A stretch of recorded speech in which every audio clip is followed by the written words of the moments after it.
আমার নাম কালী। জন্মের সময় আমার ঠাকুমা বলেছিল, বাবা গো এ যে একেবারে কালী। আমি মাস্টার ডিগ্রি পাস, শিক্ষিত, বেকার। প্রথম পাত্রপক্ষ দেখতে আসছে আমার। আমি চোখ ভরে জল পড়েছি, কপালে ছোট্ট কালোটি, হালকা লিপস্টিক ও মেরুন শাড়িটা। তৈরি হয়ে ঘর থেকে বেরোতে ঠাকুমা খেকিয়ে উঠে বললেন, কালো গায়ের রঙে কেউ এমন শাড়ি পরে?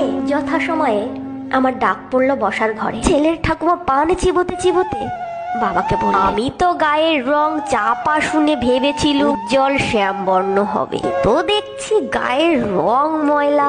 আর বসে থাকা সম্ভব হলো না, দাঁড়িয়ে বললাম, না নাতিও তো যথেষ্ট কালো। শুনে আমার ঠাকুমা বললেন, ওনার আংটি আবার বাঁকা। এমন সময় স্বয়ং পাত্র বলে উঠল, আমায় পাল্টেছে, রুচিগুলো বদলাতে হবে যে এইবার। দিন না ঠাকুমা, দিন না আপনার নাতনিকে। রং যদিও বেজায় কালো, আমি কিন্তু পাত্র ভালো।